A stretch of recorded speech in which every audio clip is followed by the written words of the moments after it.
Olá, amigos. Obrigado por sua presença nesse live e debate promovido pela Salinas EAD. Interessante vocês começarem a entrar no nosso live via Facebook. Também podem entrar no live através da página da Salinas EAD, também no Facebook. E o tema do debate é Mercado da Bola, desafios e tendências no cenário brasileiro. Nesse debate, nós contamos com a presença do Marcelo Paciello da Silveira e José Renato Sátiro Santiago. Marcelo Paciello da Silveira, mestre em gestão do esporte, ele é professor em cursos de MBA em marketing de gestão do esporte, especialista em relacionamento e comportamento do torcedor, fundador do Grupo Estudo Pesquisa em Esporte no GEP, membro do Grupo Pesquisas e Estudos em Marketing no Esporte, que é o GPCom. E o José Renato Sátiro Santiago é mestre e doutor em engenharia pela Universidade de São Paulo, com pós-graduação em marketing pela ESPM. Possui enorme experiência no desenvolvimento de projetos e iniciativas voltadas à gestão do esporte, gestão de projetos, inovação e gestão do conhecimento, entre outros. É escritor brasileiro homologado pelo Guinness Book, com o maior arquivo de livros esportivos do mundo. E eu também vou compor o debate. Meu nome é Luiz Cláudio Zenoni, sou professor e consultor e palestrante em marketing e autor do livro Marketing Futebol Clube. Quero agradecer à Padaria São Domingos, que nos forneceu nossos antepastos nessa manhã. A São Domingos é uma tradicional padaria de pães italiano desde 1913, localizada no bairro do Bexiga. Agora, após essa apresentação inicial, nós vamos começar o debate. Bom dia, Renato. Bom dia, Marcelo. Na semana passada, nós estivemos aqui falando desse mercado e o tamanho, né, do que representa o futebol. Falamos um pouquinho dos desafios, dos riscos associados a essa atividade, né, essa atividade mercadológica, essa atividade empresarial. E hoje nós vamos dar continuidade. A ideia é que vocês possam estar passando essa visão de vocês sobre o assunto, né? Um pouquinho da semana passada, resgatando alguns temas para que a gente possa iniciar o debate. Eu tratei um pouco dessa questão da necessidade de um planejamento. Não quero dizer que a indústria não faça um planejamento na hora de desenvolver um material esportivo, né? Uma bola, uma camisa, seja qualquer tipo de material ligado ao esporte. Também não quero dizer que os clubes não façam um determinado planejamento lá deles, o específico deles. Também não quero dizer que o pessoal que trabalha com patrocínio, né, faz um patrocínio de uma camisa, patrocínio de um estádio, seja lá o que for, também não faça o seu planejamento, ou até mesmo empresas que fazem licenciamento de marcas esportivas, né, só para a gente ter uma dimensão, né, do que trata o mercado da bola, também não faça o seu planejamento. Mas eu tratei na semana passada da necessidade de falarmos de um planejamento conjunto, onde o clube, que detém algumas informações que são vitais para as outras empresas, né, muitas vezes não trabalha em conjunto com a indústria, não trabalha em conjunto com um patrocinador, não trabalha em conjunto com uma empresa franqueada, né, ou com uma empresa que licenciou a sua marca, e o planejamento me parece que fica meio separado. E isso faz com que as coisas não funcionem como poderia funcionar, né? Eu queria ver um pouquinho a visão de vocês, Renato. É isso mesmo? Existe essa falta de um planejamento em conjunto? Você sente essa necessidade? Seria esse o caminho? Eu acho assim, quando você comentou a questão do planejamento, e você teve vários exemplos da questão da indústria, patrocínio, tudo. Eu vejo que os clubes de futebol, ainda mais no Brasil, eles são muito pouco profissionais do ponto de vista de não trabalharem como se fossem empresa. Eu não estou falando de clube e empresa, mas é ter o conceito de empresa, né? A maioria dos clubes brasileiros, eles iriam falir a cada 4 anos, a cada mandato, porque eles vivem sempre no vermelho. porque eles não fazem atividades que sejam contínuas, né? Ele define uma ação assim, vou fazer um patrocínio de um determinado clube, de uma determinada camisa. Ele pensa aquele patrocínio, quanto ele vai gastar naquele período, certo? Então, eu vou fazer um patrocínio de 4 anos com a empresa X, porque eu vou investir esse X dinheiro para fazer projetos, para participar de campeonatos e para conquistar campeonato. Ele não pensa a médio e longo prazo, ele pensa rigorosamente naquele prazo, não na perpetuação do clube. Porque ele sabe que o clube vai continuar existindo. Ele não tem essa preocupação que o clube pode acabar de existir uma hora. Se eu estou numa empresa, eu sei que se eu administrar mal aquele negócio, a empresa pode fechar, e fecha. O clube, por algum motivo, ele tem essa coisa que o clube pode estar falido o que for, e ele se mantém. Você vê isso, né? No futebol brasileiro, quantos exemplos de clubes que a gente tem que são impossíveis de serem gerenciados, porque é sempre no vermelho e sempre o que acontece com esse clube? Ele vai caindo de divisão quando cai, e quando não cai tem ajudas governamentais ou esse tipo de coisa. Para qualquer atividade humana a gente tem que ter um planejamento, né? E planejamento implica o quê? O curto, médio e longo prazo. Os clubes brasileiros, quando fazem algum tipo de planejamento, é sempre a curto prazo. É sempre pensando no imediatismo, que a gente estava conversando antes de começar aqui, pensando em ganhar um título, pensando em ganhar uma competição, certo? E eles agem dessa forma no dia a dia. Você vê um técnico, se ele teve 2, 3 resultados negativos, né? A gente está no Campeonato Brasileiro, com poucas rodadas acontecem, vários técnicos já caíram, e muitos todos vão cair até o final. Quer dizer, não há um mínimo de planejamento e respeito por essa coisa, nem dentro do campo e nem fora dele, com relação a ações de marketing, ações estratégicas, né? Eu vejo muito isso pontual, né? Então, quando, por exemplo, muda-se um presidente, muda-se a equipe toda, muda a equipe gerencial toda. É como se é sempre terra arrasada. A gente sempre trabalha no futebol com o conceito de terra arrasada. Sim. Quando acaba um campeonato, se perdeu, terra arrasada. E mais, não precisa nem perder, né, Marcelo? Algumas vezes, no meio do campeonato, ele já acaba. Eu acho que o debate começa, acho bacana iniciar por aí. A gente pensa da seguinte forma: o futebol é um reflexo da sociedade como um todo, né? O Brasil é um país que já por natureza não tem muito esse planejamento a longo prazo. E muito paternalista, muito personalista. Os presidentes, os governadores, todos eles pensam no meu governo, não pensam no Brasil. Estamos vendo isso hoje, inclusive. Não saio, não importa o Brasil, eu não saio. Nós estamos vendo isso na realidade atual do país. Indo para o futebol, o planejamento existe. De quanto? De 2 anos, ou de 3 anos, ou de 4 anos. Quando existe. De acordo com o tempo de mandato do atual presidente. Quando existe, bem colocado por você, o objetivo é 4 anos, 2 anos. Então depois, o que acontecer depois não é meu problema. O problema é para o próximo. Inclusive já tem alguns clubes, como o Botafogo acabou de aprovar o estatuto, o Flamengo, da gestão temerária. Os novos presidentes, se tiverem uma má gestão, vão responder civilmente pelos seus atos. E isso, para mim, tem que ser obrigatório. Óbvio que isso é mínimo, né? Numa empresa a gente tem esse tipo de situação. Então, para mim, a questão planejamento já vem por aí. É pensar no todo. E para pensar no todo, pode-se até mudar um presidente. Mas a gestão não pode mudar. Vamos dar 2 exemplos que hoje se fala muito no caso do futebol, que é o mais popular que a gente debate. Palmeiras e Flamengo são os times que estão hoje com mais evidência em termos de gestão. Ok.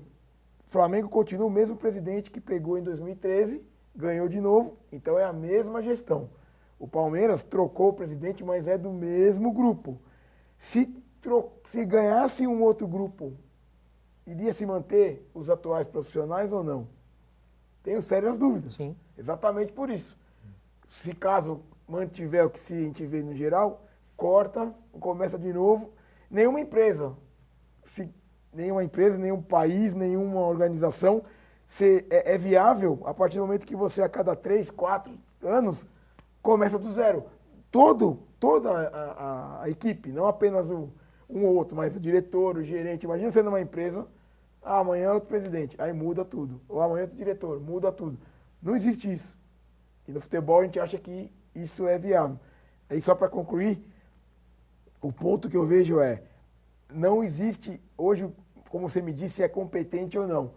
Por essas variáveis tão altas, eu vejo que o mais competente é o que mais consegue se adaptar a essa turbulência constante. Então você mede a pessoa muito mais, às vezes, pela sua capacidade de saber se adaptar a uma turbulência constante do que realmente um planejamento definido e executado para ver se realmente o que ele pensou se atingiu depois de um período X de tempo.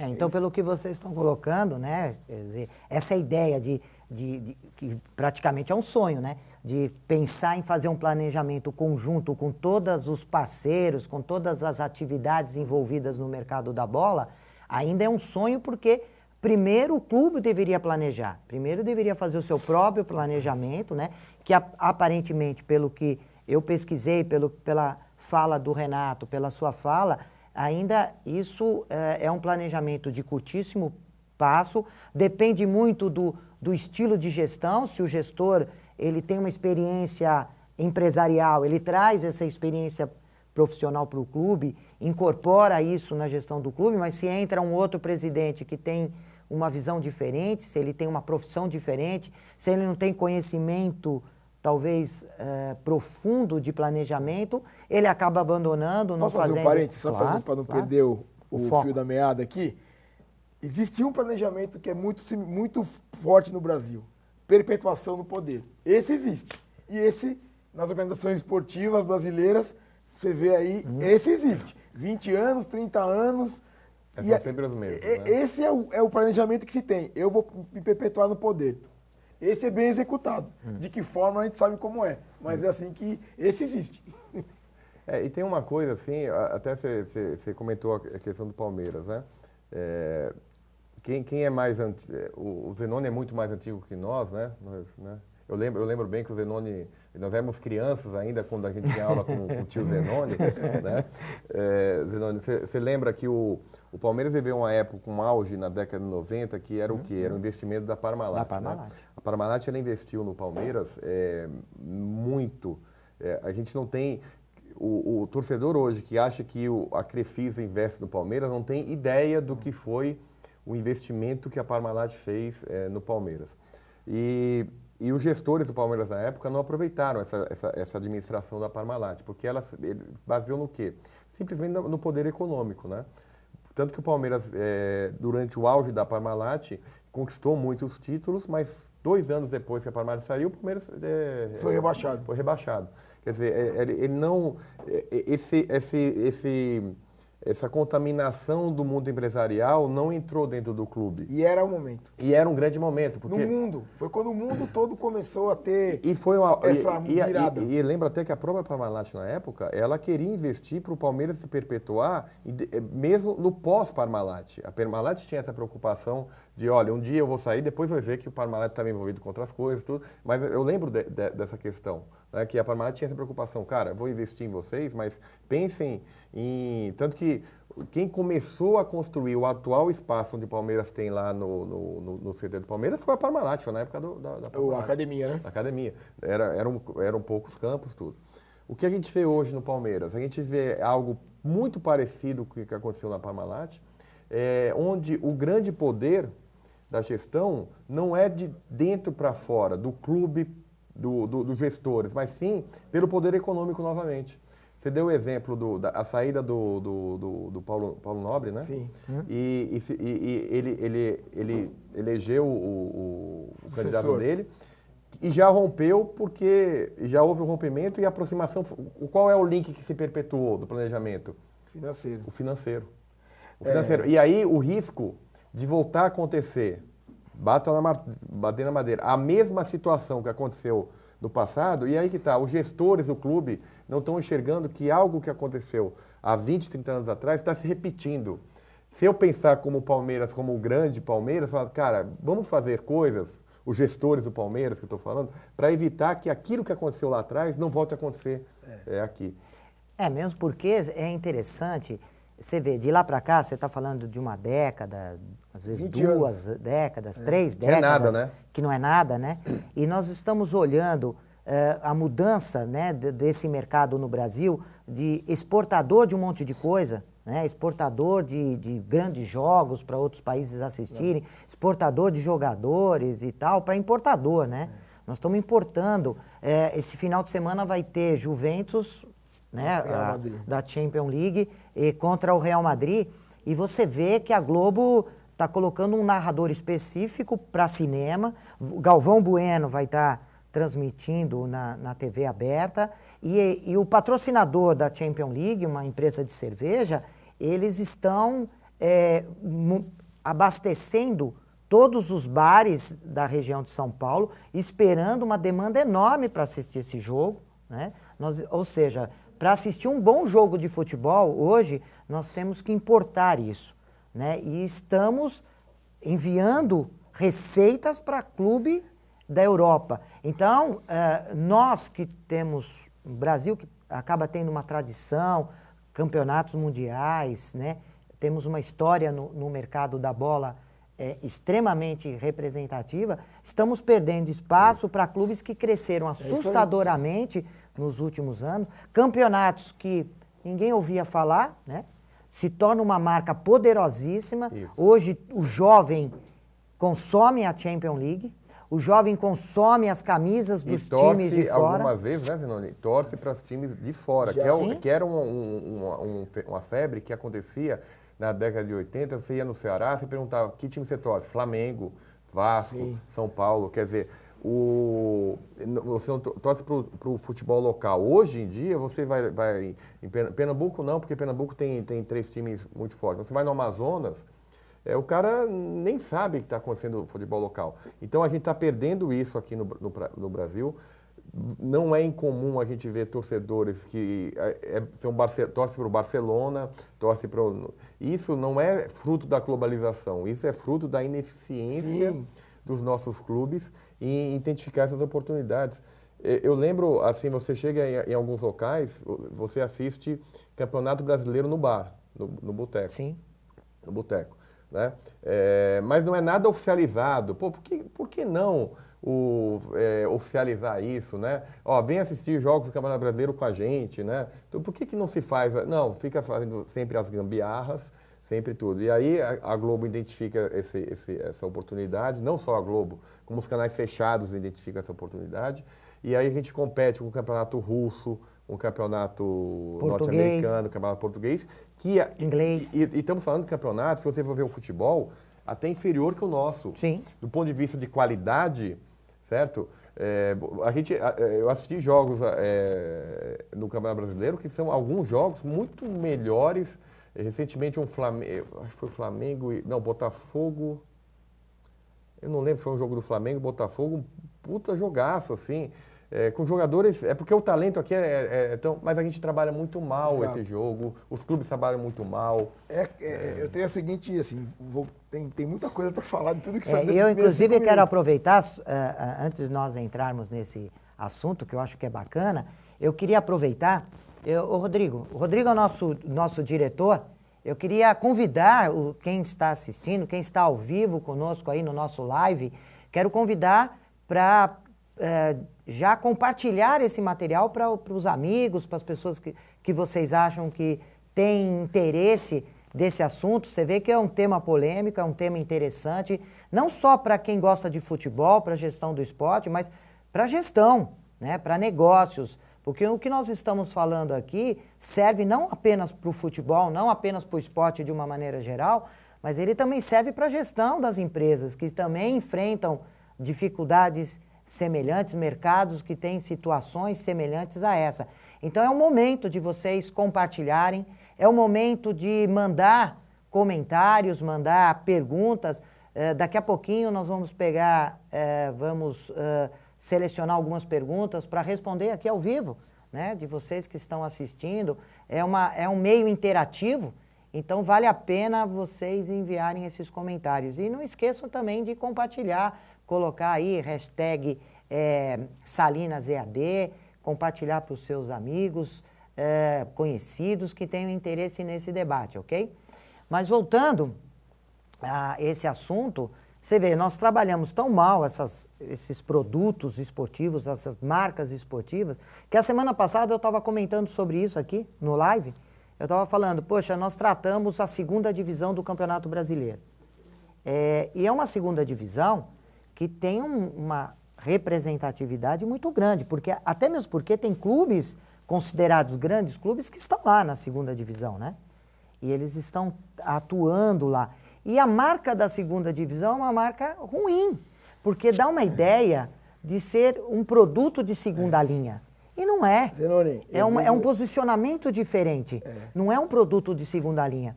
Mas eu estava falando sobre esse assunto, quando você trata a segunda divisão e essa é a ideia de segunda linha, você fala, peraí, eu não vou colocar minha marca num produto de segunda linha. Eu não quero associar esse atributo à minha marca. Eu não quero patrocinar isso. Eu não quero transmitir um campeonato que seja de segunda linha. Então a ideia, você vê, a Champions League foi muito feliz nisso, porque ela criou uma marca e uma marca que vende, né?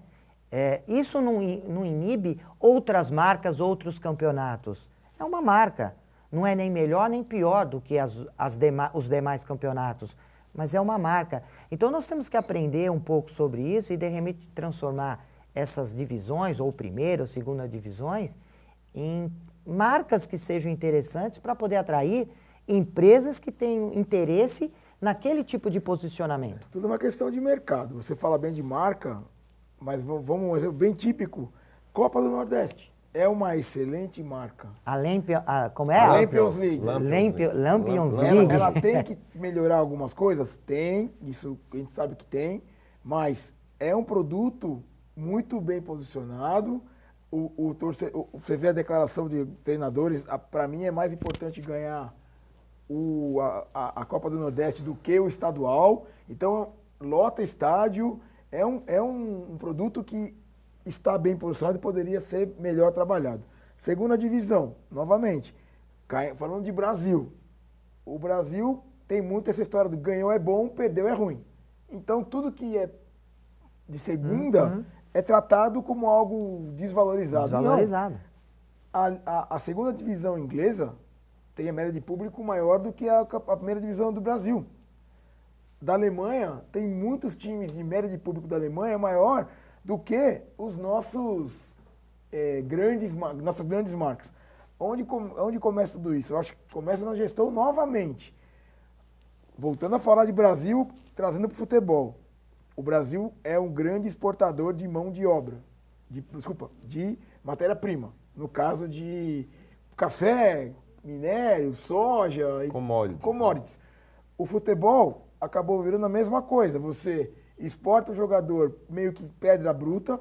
O Ronaldo Gaúcho, o Ronaldo Fenômeno, eles se transformaram no que viraram no Brasil ou lá fora? Lá fora. Lá fora. Já tem a carreira inteira deles feita lá fora. Daniel Alves mesmo, que é outro grande sucesso. Ninguém sabia quem era Daniel Alves, Davi Luiz mesmo. Então, assim, foram lapidados no exterior. Por quê? Por competência. Eu tenho a seguinte analogia. O Brasil, até o final do século XX, imagina uma grande terra fértil, onde você dava os melhores vinhos do mundo, porque só aqui se conseguia colher aquelas uvas. Só que era natural, pela condição climática. O gestor teria só a oportunidade de quê? De colher aquela uva e transformar ela num vinho.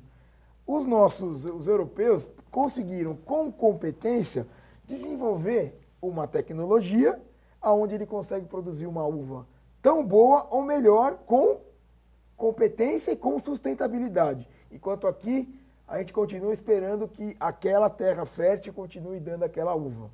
Gestão, competência e saber como utilizar a melhor maneira os recursos. Eu acho que eu faço essa analogia para dizer que nós continuamos achando que a uva vai brotar e vai trazer frutos e vai dar um ótimo vinho, porque sempre foi assim. Só que eles desenvolveram muitas outras competências e sabem gerenciar isso e criaram vinhos de melhor marca, mais reconhecidos mundialmente, enquanto nós achamos que o nosso vinho do século XX é a forma que se mantém.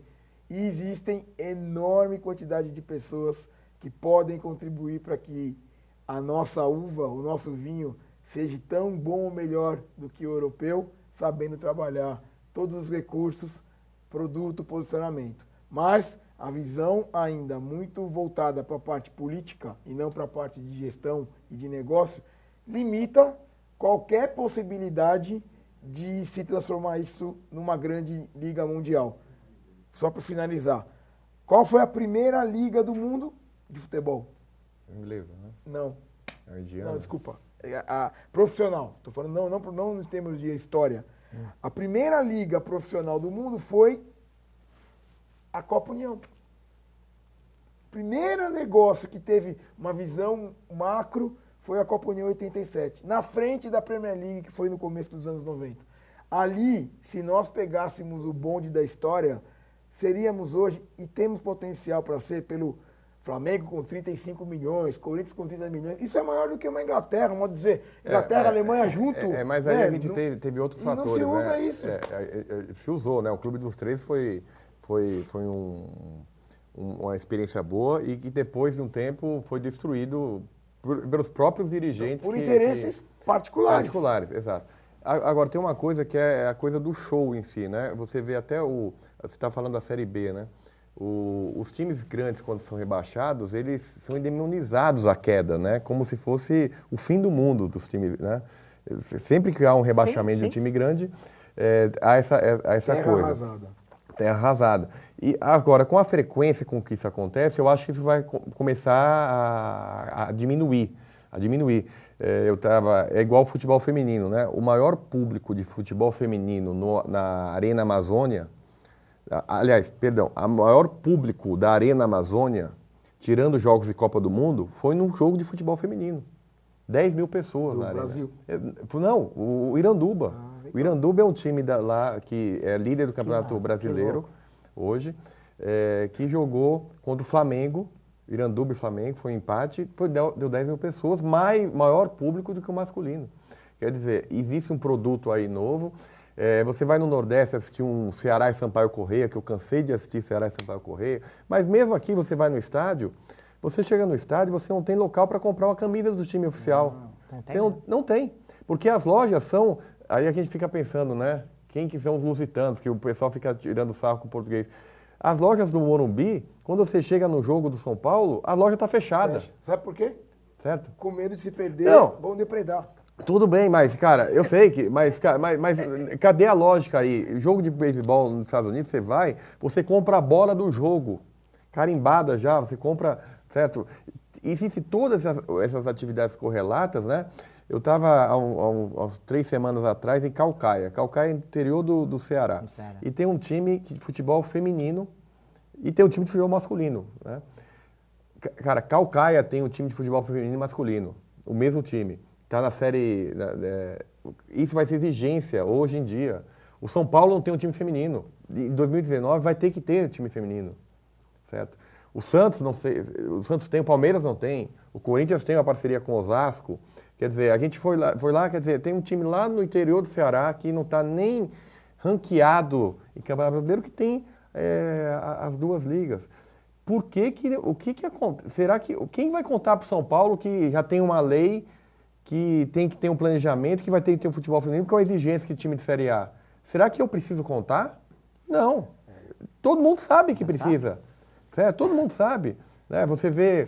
E vários clubes, né? Vasco. Pensando na visão do cartola e do político brasileiro, é um mero palpite, mas às vezes eles podem achar, talvez na hora essa exigência... Eu compro um time. Ou então essa exigência não vai ser tão exigente assim. A gente estava falando um pouquinho antes de começar aqui. Eu participei de um congresso aí, o Conafut, há 2 semanas atrás. E teve um painel falando sobre essa nova regulamentação.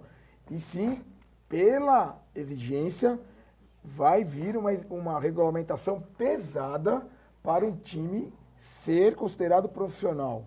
Os que não se encaixarem nessa regulamentação vão ser considerados amadores ou semi-amadores. Marcelo, mas vai chegar uma hora, vai chegar alguém que vai mudar esse negócio. Sim. Vai ter uma regrinha, um plano B. Porque a CBF ela já foi uma mãe com essa coisa de futebol feminino autorizando. Porque a CBF deu uma exigência e mudou todo o regulamento do futebol feminino e botou times grandes na Série A do futebol feminino, prejudicando outros times que tinham até mais. São Francisco da Bahia, Iranduba do Amazonas, Kinderman do Santa Catarina, o time de Vitória de Santo Antão, São Francisco da Bahia, Vitória de Santo Antão de Pernambuco.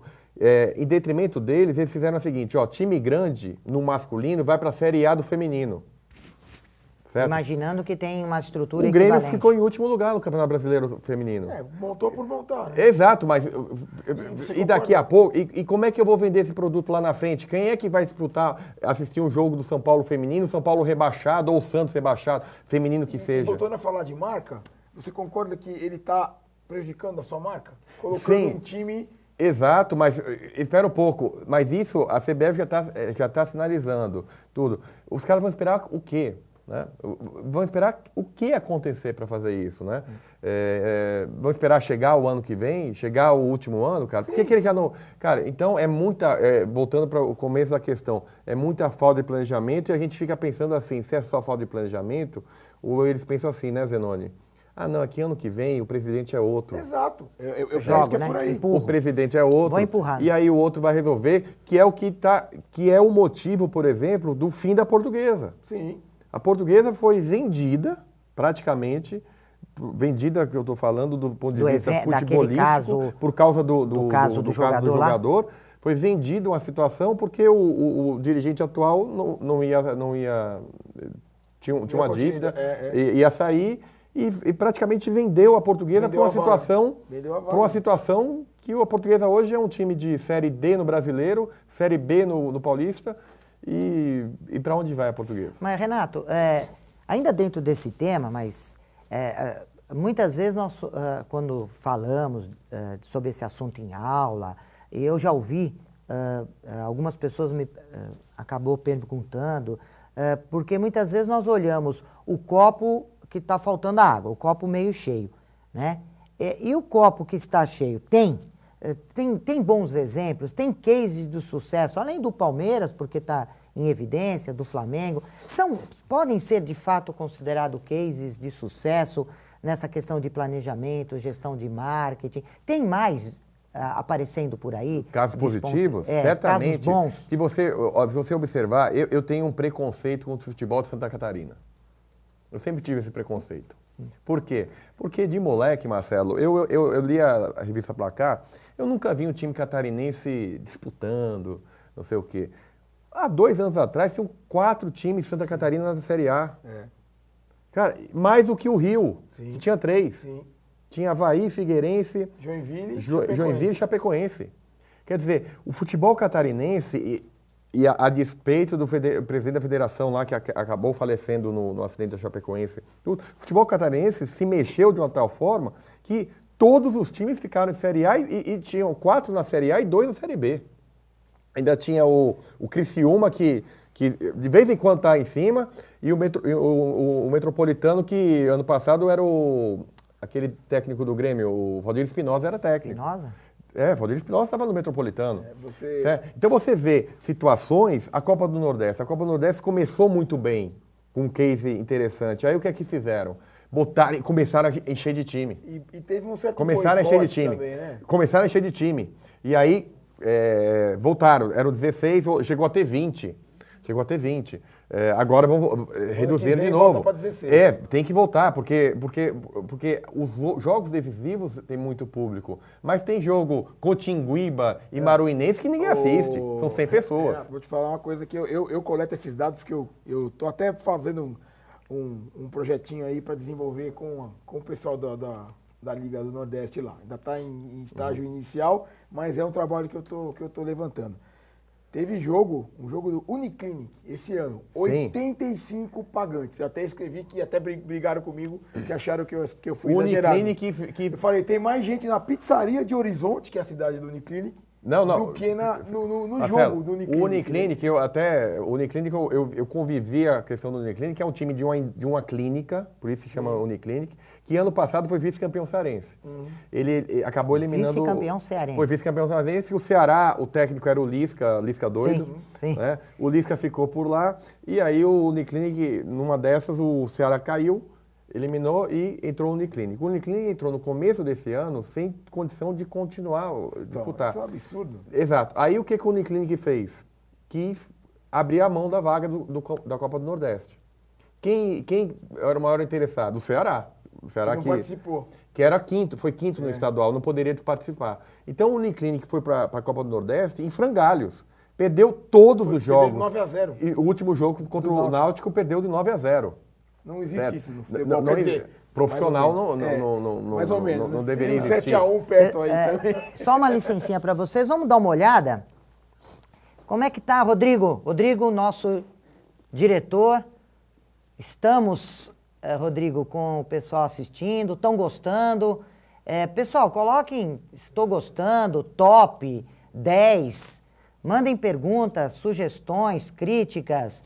É importante que vocês participem desse live, né? Já temos perguntas? Opa, vamos lá. Opa, caiu aqui o meu. Caiu o seu. Muito bem, já temos algumas perguntas. Célia Rodrigues.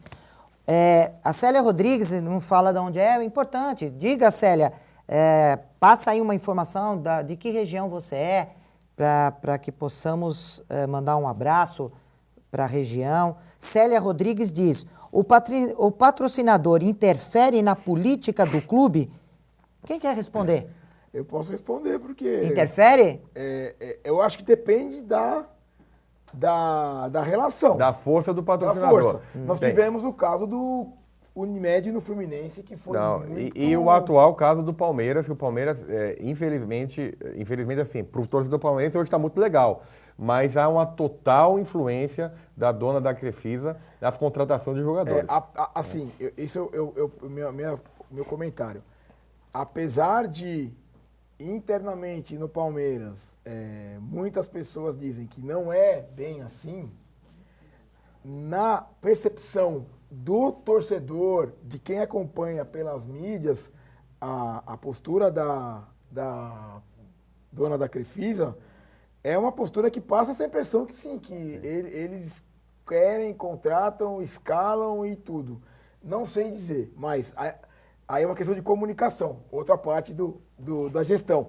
Se não é isso, que fique claro que não é isso, mas como o território está aí e a impressão que se tem é que a patrocinadora, sim, interfere, parece que sim, mas não, dizem que não, e tem outro ponto, no caso da Crefisa, ela virou conselheira do Palmeiras. Mas você e sabe... aí começa a se especular. Qual é o objetivo dessa pessoa como conselheira? A Crefisa tem interesse até de comprar o próprio estádio. Mas você sabe que eu acho, eu tenho uma opinião, que eu acho que até interfere pouco o patrocinador. Eu acho que deveria interferir mais. Mas aonde? No clube, tentando saber o que o clube pretende, porque eu não posso patrocinar um clube e o clube no início da temporada traz o craque do ano passado. Mas não é interferir aí, na verdade é assim. Eu, como patrocinador, eu estou botando dinheiro, eu quero saber quais os rumos tomaram. Eu posso discordar. Nessa eu interferência. posso chegar e falar, não vou, mas aí não é intervenção, né? Olha, nesse rumo eu não vou. Aí a interferência vai acontecer assim, cara, nesse rumo aqui eu não vou botar dinheiro. Eu acho que eu não sei se a Célia pode até mandar um pouquinho mais de detalhes sobre a pergunta dela. Eu entendi a pergunta da Célia justamente assim. Olha, eu estou interferindo porque assim, eu ponho dinheiro. Eu estou pondo dinheiro. É como a crítica que fazem, às vezes, com as emissoras de TV, que compram os direitos de todos os campeonatos, falam, a emissora interfere no horário dos jogos. Ok? Eu acho que os dois pontos... Ele está comprando, ele vai pôr no horário público, que, né? para ele, seja mais interessante. Tem dois né? pontos aí. Eu acho que, novamente, por não ter regras claras e não ter uma gestão clara, tudo pode. É a mesma coisa. eu não posso vir de preto. Por quê? Tá uma ordem lá. Não posso vir de listado, porque eu sei. Então, se não tem uma ordem que não pode vir de listado para fazer eu vim de listado, mas ninguém falou nada. Então, só um exemplo idiota de que não tem regra clara, então vira tudo pode. O exemplo do patrocinador. Tudo começa para mim na questão novamente da visão macro. O que se deveria fazer como qualquer empresa faz? Quais são os atributos da minha marca? X, Y, Z. Quais são os patrocinadores que mais têm afinidade com os meus atributos, para eu associar e os dois se apropriarem, se beneficiarem mutuamente desses atributos em conjunto? Então, você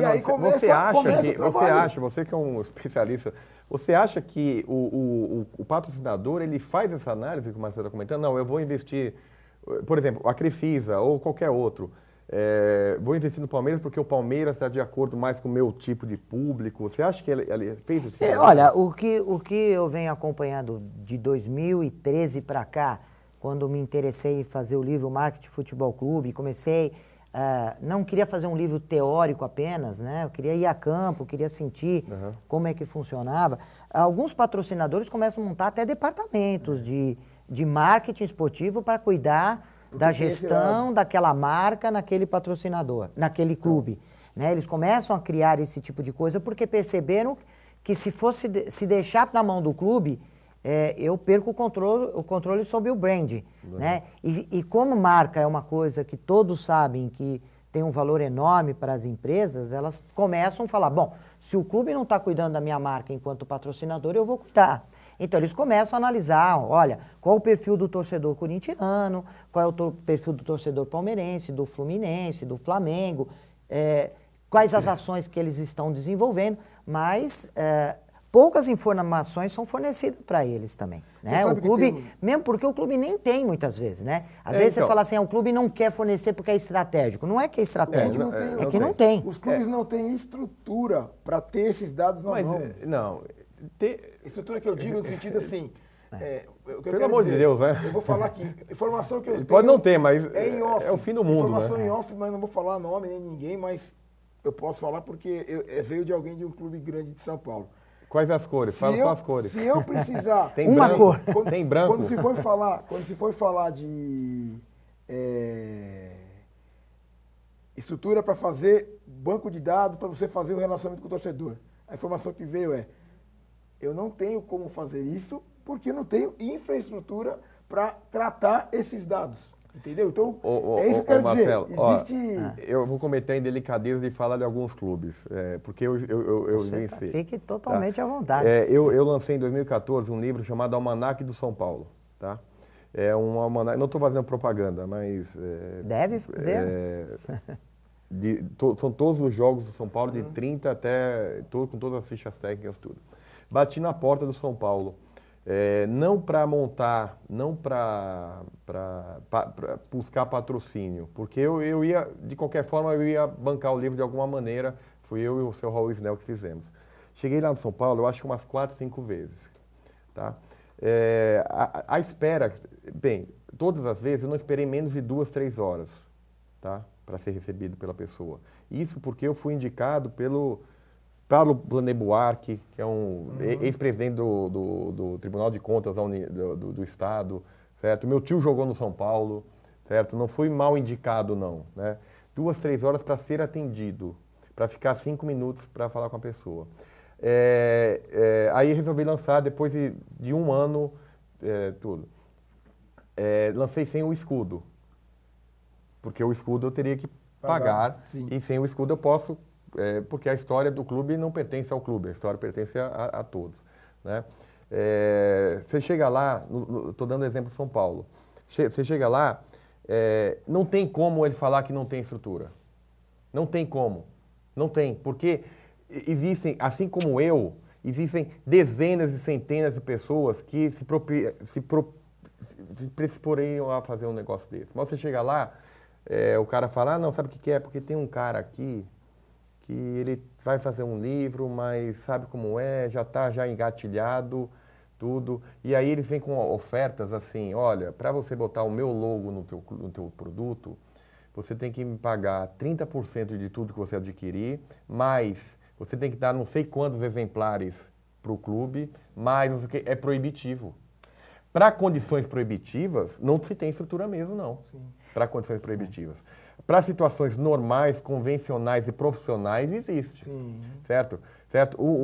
Quando eu falo qualquer clube de futebol, e grande mais ainda, teria que ter dezenas de livros sobre o clube. Dezenas de produtos, de cachecol, você não conhece o cachecol do clube. Cachecol, não, você tem tênis. Você tem no camelô, na porta do... E no cachecol, a bola do clube, teria que ter. Tem como ter, sem custo nenhum. Porque sempre vai ter uma empresa que vai estar interessada. Mas para você chegar nesse negócio, você tem que ter o quê? Tem que ter um dirigente que indicou não sei quem, que você tem que ter uma proximidade, que é um clube de amigos. Mas você sabe só... Tem um colega nosso que eu nem sei se o seu exemplo era do lado. O futebol não é uma organização esportiva, é uma organização política. Não, todos nós fazemos isso. Essa frase é de um amigo conhecido aí do mercado esportivo, que ele fala isso, o futebol não é uma organização esportiva. E aí, voltando à origem do início da conversa, falta-se o quê? Visão de negócio, visão de gestão. E tudo que a gente está falando. Falamos de marca, de planejamento, de licenciamento, tudo, patrocínio. Isso é o quê? Como qualquer empresa que a gente já trabalhou, trabalha hoje, se trabalha tudo isso, porque são negócios. O futebol é um negócio, é o único negócio que eu conheço que se movimenta, no caso, uma média, time de Série A, de 100 milhões de reais por ano, e quem gerencia é uma pessoa que chega lá 6 horas da tarde. Você sabe que eu lembrei o que o Renato está falando, um caso que eu conto para os alunos, né? Que eu fui para o Nordeste, chegando lá eu falei, olha, conversei com o pessoal dos clubes, falei, queria bater um papo para falar de mercado, para falar de marketing, para falar de gestão. E uma pessoa que trabalha no marketing de um grande clube lá da região do Nordeste, ele falou assim, vai falar minhas cores. Aí ele disse, não, eu te recebo. E aí eu fui, eu acabei sendo recebido na empresa dele. Só que ele é ginecologista. E eu fui, acabei sendo recebido no consultório dele. Fez exame? Entre uma consulta e outra, Então, ele me atendeu. Né? E com pressa, porque ele tinha paciente para atender. E eu queria, na verdade, conversar sobre a possibilidade de desenvolver alguns trabalhos em conjunto e não foi possível, porque ele, na verdade, não tinha nem interesse. Qual é a imagem que se passa dessa marca? E é um apaixonado, né? E é um apaixonado pelo clube. Ele não faz Ou isso por na má ele, intenção, né? Ele às vezes é apaixonado por ele próprio. Mas não é má intenção mesmo, é verdade. Aquela coisa, a gente, para qualquer área de atuação, você tem que ter um pré-requisito. Tem uma formação, uma experiência. No futebol, no esporte, não vamos muito futebol, mas no esporte, as pessoas vão, por serem, às vezes, abnegados, apaixonados, e que muitas vezes têm dinheiro e podem dedicar o tempo da sua vida para ficar ali acompanhando, vivendo daquilo. Mas o profissional, na visão da palavra, você tem, não vou dizer que não tem, somente em muitos times, mas na parte mais... Topo da cadeia da cadeia, que é a direção, gestão, não tem. Você tem fragmentado. Que nem no caso, os grandes times, você tem o diretor de marketing, tem o diretor financeiro, tem o diretor de futebol. Ok, mas responde para quem? É para o presidente, que é essa pessoa. Será que nós respondemos para a Célia? Eu acho que sim, né? Acho que sim. Célia, respondemos para você, né, a sua entra... pergunta. Rodrigo, como é que tá? A Célia entrou aí, complementou? Célia é de Ilhabela. Ilhabela? Ao pessoal de Ilhabela, um abraço, né? Sejam bem-vindos a esse live. Célia, espero que a sua pergunta tenha sido respondida pelos nossos convidados aqui, pelo José Renato Sátiro Santiago, para o Marcelo. E tem uma outra pergunta do Rafael agora. Ela complementou, Rodrigo? Falou que respondeu, tá ok. Tá tudo ok? Tá adorando o debate? Que bom. Né? Tem uma outra pergunta bacana do Rafael Moura. O Rafael Moura, ele faz uma pergunta interessante aqui. Vamos ver a opinião de vocês. Nós, como gestores esportivos, eu acho que, como ele está colocando gestor esportivo, ele deve ser gestor de algum time, de alguma agremiação, né? de algum clube. Manda, Rafael, que clube que você está, qual é a região, para que possamos responder você e mandar um abraço para a região. Então ele diz, nós, como gestores esportivos, devemos mudar esse olhar, não ficar só se fosse assim, olha como é lá fora, e devemos, ele coloca, mostrar a diferença da fala. Qual a opinião de vocês a respeito desse tema, né? De ficarmos olhando só para fora, deveria ser assim. Ele questiona um pouco isso, né? E ficarmos olhando, só pegar referência. Eu acredito que ele fala um pouquinho naquele momento que nós falamos dos clubes de fora, da Champions League, e ele queria saber um pouco a nossa opinião a respeito dessas questões. Eu entendo, como é o nome dele? Rafael. É o Rafael Moura. O Rafael Moura, que é nome de jogador, né? É o He-Man. Será que é o He-Man. será que é o He-Man que está aí? Não é é. você, He-Man, né? Meu aluno? Seu aluno. Seu aluno. Você conhece ele, Marcelo? Sim. Lembro dele lá. Ele é gestor mesmo? Sim. Qual que é o... Eles são o pessoal aí trabalha muito da turma lá da Uninove, que a gente deu aula. A maioria do pessoal é gestor de secretarias de Estado. Entendi. O pessoal lá. Ele tem razão, mas eu acho que um ponto importante, isso nós discutimos até no nosso mestrado lá. O ponto é o seguinte, nós acabamos olhando muitas vezes para coisas de fora porque a gente não tem um modelo brasileiro de gestão, modelo de esporte. Você tem aqui vários modelos. O modelo americano, onde você tem muito forte as universidades e depois você tem os times profissionais, jogadores vindo da universidade. Então, existe esse modelo muito forte lá. Você tem modelos como os estatais de Cuba e Rússia e China, onde o governo ele investe fortemente na base e isso leva até a parte profissional, até a parte da alta performance.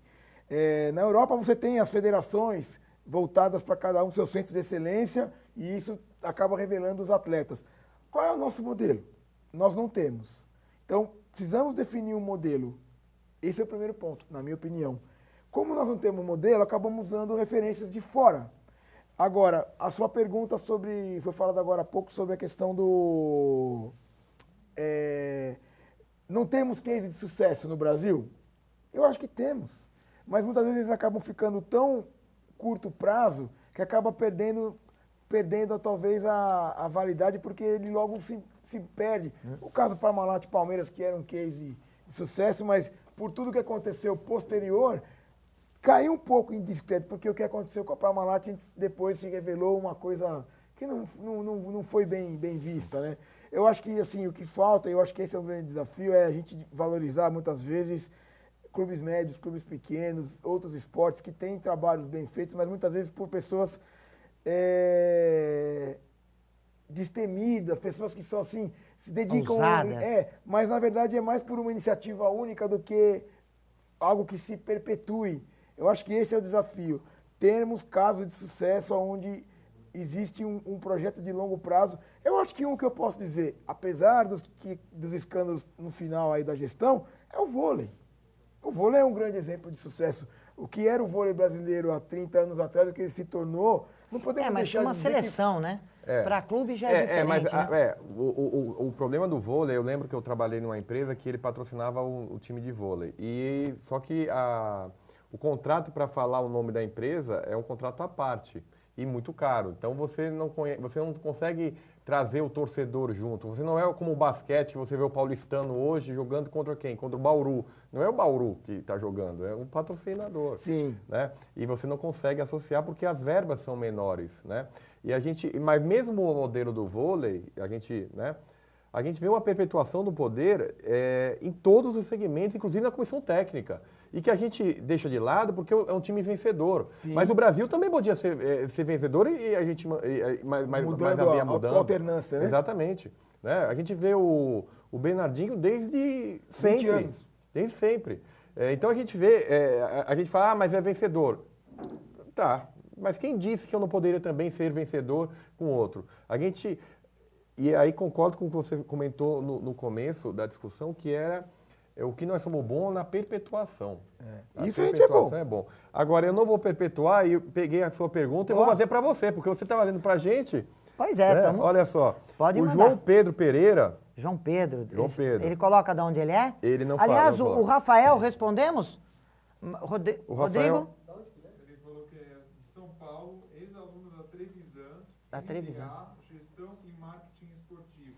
Ah, da gestão de marketing esportivo lá do MBA. Marketing, é isso?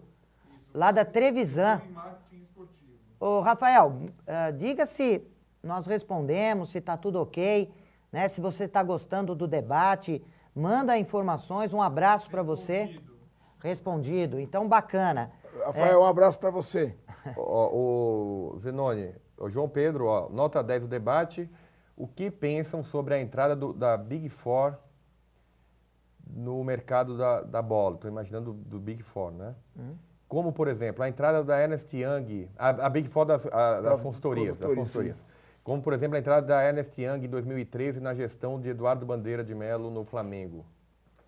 Bom, eu acho que, assim como acontece com as grandes empresas, que mesmo sendo grande, tendo departamentos estruturados, pede, né, para oxigenar um pouco a gestão, pede a consultoria para que possa ajudar, tirar às vezes um pouquinho da miopia sobre determinadas práticas, é sempre bem-vinda. O que é ruim, às vezes, chamar uma empresa de consultoria quando o clube ou quando a empresa já está ali já está na míngua, já está perto da falência, porque aí é complicado para qualquer tipo de negócio. Se nós enxergarmos o clube, o mercado da bola como um mercado profissional, atividades de consultoria, de palestra, fazer o que nós estamos fazendo hoje aqui, né, um clube, chama a equipe aqui para bater um papo, falar com o dirigente, falar com o departamento de marketing, pede para montar estudos de caso em relação ao seu clube. É sempre bem-vindo e é bem-vindo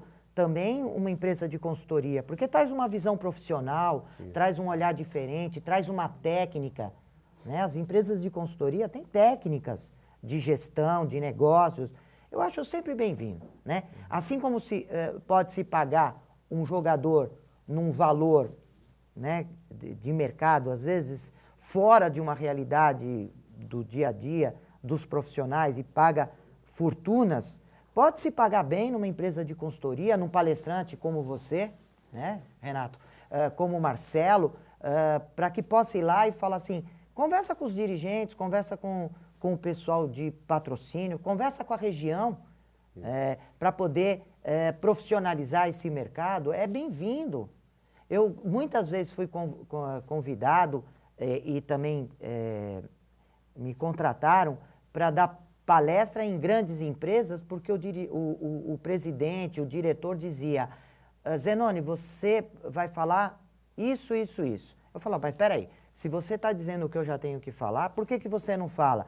Porque é uma pessoa de fora, tem credibilidade, vai chamar a atenção, você é autor de livro. De fora, o santo de casa, né? Algumas vezes o santo de casa não faz milagre. Então, eu acho, né? Não sei quem é que é, o João? O João Pedro Pereira. João Pedro, obrigado, né? Ele não fala de onde que é. Não fala. Pessoal, vamos coloca aí. Avisar para a Mari. A Mari está acompanhando a gente, aí. a Mariana e para os Rodrigos. Coloca o nome, de qual cidade você é. A atividade que exerce. Atividade ou qualquer importante. outra informação que vocês puderem colocar. Para concluir esse assunto aí, eu acho que assim, a entrada das Big Four, só de falar Big Four no mundo esportivo já é algo que eu fico muito feliz. Porque é o grande sinal de que esse negócio está se profissionalizando, auditorias vão ser feitas, vão começar cada vez mais a ter que publicar balanços padronizados. Está virando um negócio como qualquer outro. O produto final é o jogo, é a emoção, é o título, mas tudo que sustenta esse negócio é como qualquer outro segmento. Profissionalização em todas as áreas. E É você, isso. Renato, não escapa não. E a sua opinião? Eu acho essencial a entrada, né? Não só através das experiências, da expertise que eles têm, porque eles fazem pesquisas de mercado, eles dão esse conceito que a gente está falando tanto de planejamento, a importância do clube se fortalecer, se perpetuar, não pensar o clube só no ponto de vista de um projeto, né? O clube é muito mais que um projeto. O clube é mais que um projeto. O clube não tem começo, meio e fim. O projeto é uma temporada. O clube, ele é perpetuação. E o futebol, existe uma coisa que até o Zenoni, estava lembrando do Zenoni uns anos atrás, que a gente participou de uma palestra com um ex-presidente que foi para a linha de ser candidato a deputado, essas coisas todas, né? E aí... E o Qual é a futebol, cor do time dele? é alvinegra. E tem um estádio grande também, que não Em São Paulo. não está pago. Não tá pago. E aí que é o passado, que é fortemente o passado, representa fortemente o passado com a cara de novo, né? A cara da modernidade, não. É o uso do futebol como um instrumento político para alcançar o poder, cara. Isso é desde os tempos do nada, né?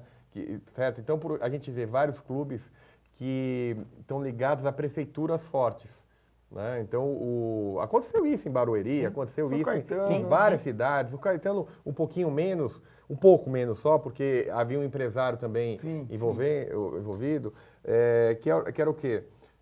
Para mostrar para esse povo, pessoal, futebol não é projeto, futebol é perpetuação, né? Então, por exemplo, a gente vê clubes que só existem épocas que tem época para eleição, né? Ele vai existir só para eleger alguém e aí daqui a 2, 3 anos. E quantos clubes deixaram de existir? Quantos clubes estavam na Série A e o Brasiliense, a gente estava comentando, né? Que foi o uso político do instrumento. Então, quando entram instituições profissionais para esse tipo de coisa, certamente é positivo. Certamente é positivo porque a gente pensou o esporte como muito mais do que simplesmente um projeto. Isso é muito eu acho que é perpetuação. bem-vindo. Quanto mais gente do mundo corporativo, com visão séria, com visão de melhoria, que venha para esse nosso universo esportivo, para arejar e trazer todas essas melhores práticas. Né? Isso é ótimo. Isso é o sinal Aliás, de que as coisas estão mudando. O João Pedro Pereira é meu aluno lá da PUC São Paulo. João Pedro, obrigado pela sua presença, né? Fico feliz que esteja acompanhando, espero que esteja gostando, né, do nosso live debate, né? A nossa tentativa é debater um pouco sobre esse assunto que é gostoso, né? É apaixonante e em breve, já vou avisando, viu, João? Em breve nós vamos estar lançando os nossos mini cursos, o próprio Marcelo vai estar participando conosco, ele vai estar lançando o mini curso também voltado ao mercado da bola. O José Renato também já aceitou o convite, é isso aí? É isso aí. Bacana, ele está junto com esse projeto de gestão de marketing, gestão do mercado do futebol, do marketing esportivo. Nós vamos estar trazendo bastante novidades para vocês. Ele também vai estar com um mini curso. Em breve nós vamos estar apresentando mais detalhes para você sobre como vai ser o funcionamento. Um projeto muito interessante, muito bacana. Como é que nós estamos de horário, Rodrigo? Quanto já foi? Nós começamos a conversar aqui, vamos perdendo um pouco a noção, né? Essa conversa de horário. É eterna para mim. Eu converso comigo mesmo sobre isso. Sobre o assunto. Não foi uma hora. E como é que tá, Rodrigo Fonseca, o nosso Amari? Como é que tá? Por enquanto não chegou nada. Não chegou nenhuma pergunta a mais? Muito bem. O pessoal tá gostando? Mandem pergunta, pessoal. Vamos aproveitar esse final. Nós já estamos caminhando para fechar o nosso live. Eu acredito que é um tema que não para. Eu acho que é até interessante depois, né, uma outra oportunidade, marcarmos para falar sobre. Eu coloquei alguns temas de interesse aqui. Nós não saímos do primeiro, só para ter uma ideia do que isso rende em termos de debate, né? Eu falei, vou selecionar uns 10 temas, porque se faltar, é como aula, né? Você monta uma aula, você fala assim, nossa, eu vou montar, acho que vai faltar. E aí o aluno olha assim, nossa, tem 200 slides, está no 30 ainda. Ele fala, cara, isso aqui vai acabar quando, né? Porque esses assuntos, eles rendem bastante, né? E como é que como é que está? Estão mandando top 10? João mandou respondido, parabéns pela iniciativa. Pô, bacana, João. Obrigado novamente pela presença. E uma questão, já que nós começamos a falar de marca, posicionamento e segmentação, são linguagens que nós utilizamos em marketing, né?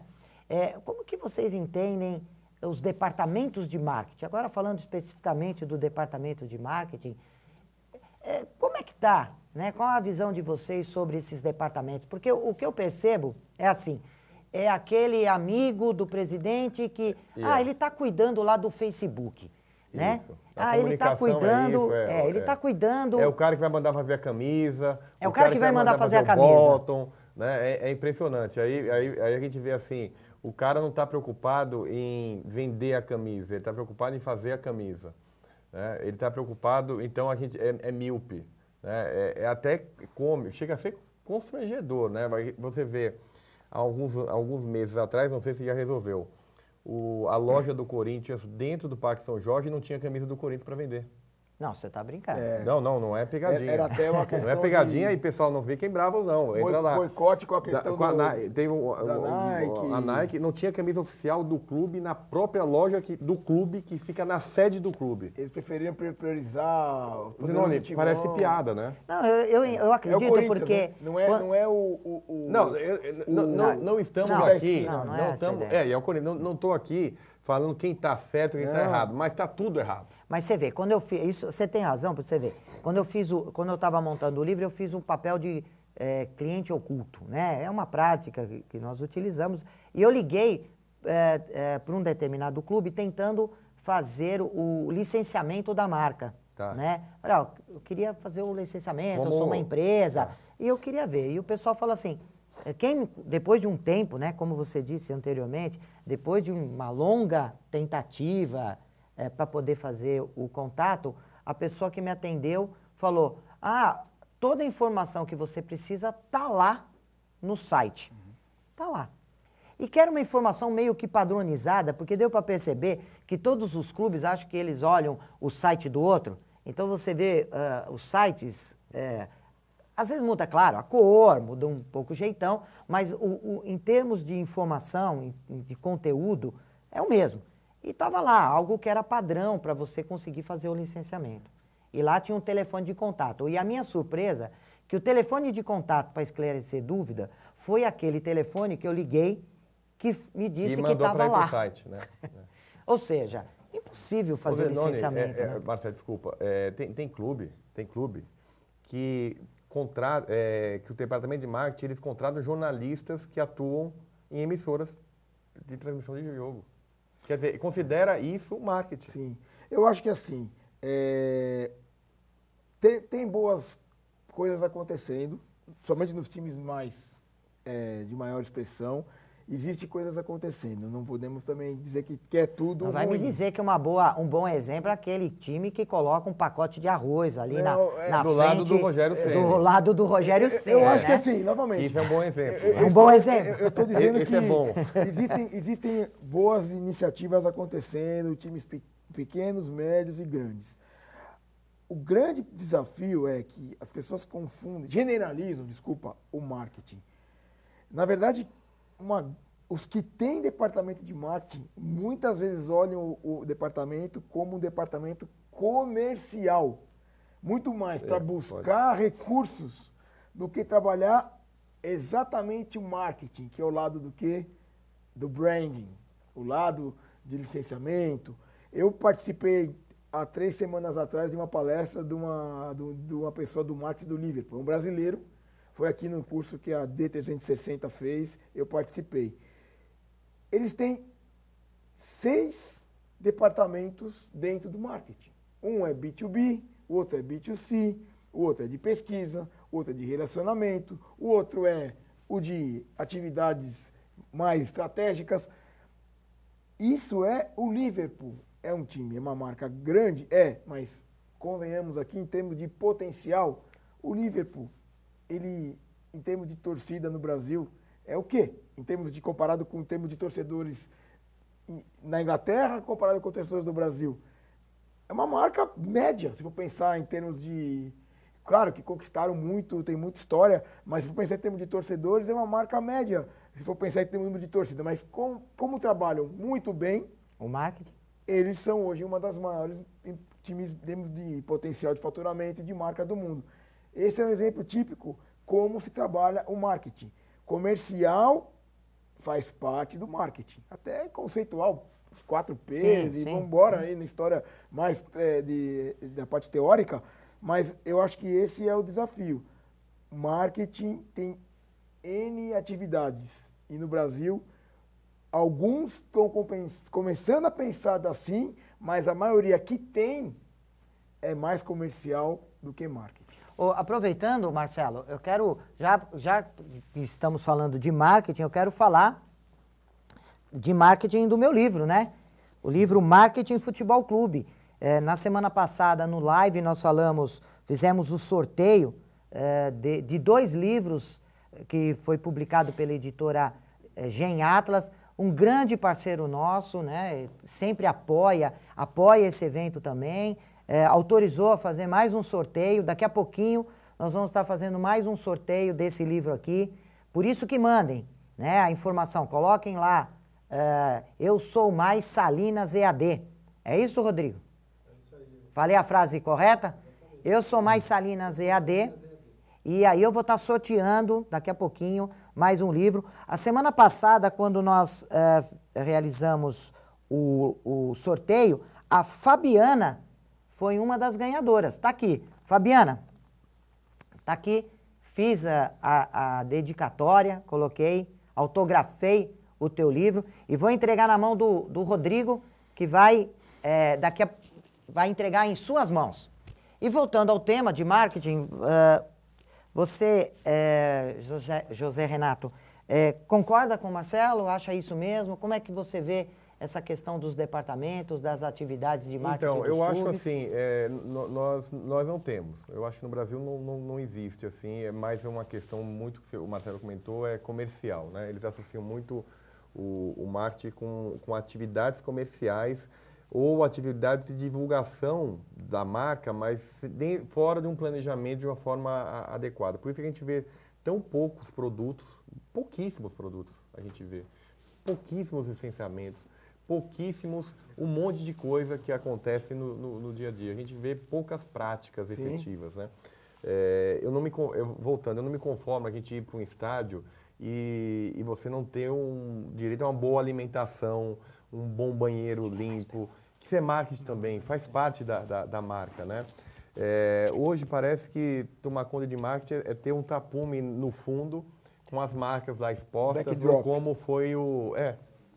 como foi numa entrevista agora do Rogério Ceni, tinha um saco de arroz na frente. Quer dizer, é isso o marketing, cara? Cara, isso é muito incipiente, né? É como se o cara está assumindo a direção de um clube e fala que eu tenho um cara que é bom nisso.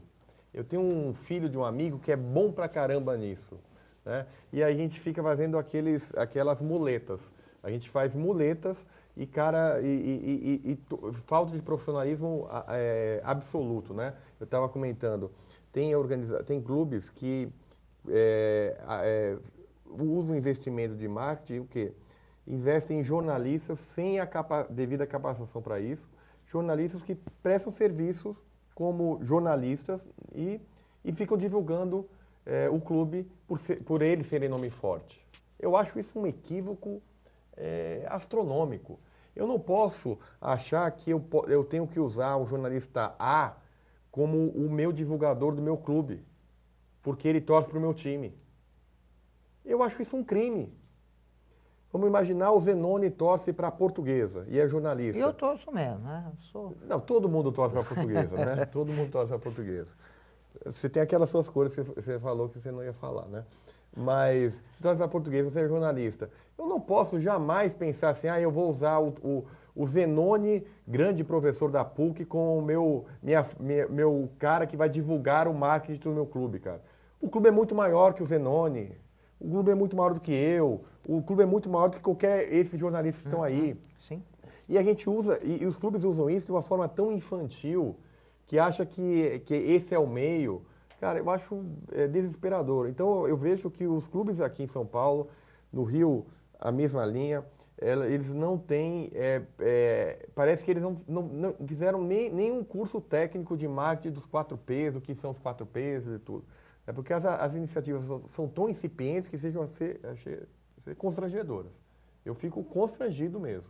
Certo? A gente vai lá no... o meu time da Inglaterra é Queen Park Rangers. É um time industrial, lá meio afastado, assim. Você chega na loja do Queen Park Rangers e você compra de tudo. Você compra até fralda do Queen Park Rangers para o seu filho, se você quiser. Quer dizer, é uma coisa tão fenomenal, certo? De licenciamento, de dias para você visitar o clube, você visitar, ter experiências, vender experiências, né?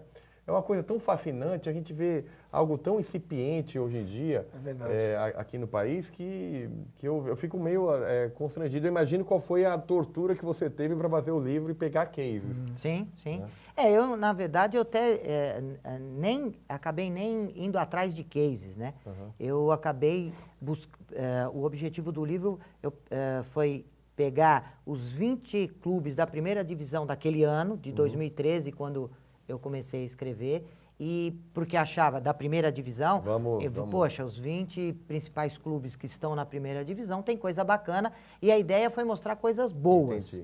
Né? A ideia não foi fazer crítica, pegar a coisa errada, mas falar assim, poxa, o time A tem uma coisa bacana, o site é bacana. E eu peguei o site do time A.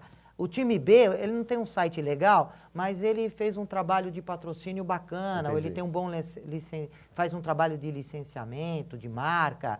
Então eu tentei explorar, pincelar o que tem de melhor, né? E também fui fora, tentei pegar algumas coisas boas, porque também tem coisa ruim, viu, José Renato? Sim. A gente às vezes fala, Inglaterra, Estados Unidos, lá fora, sim.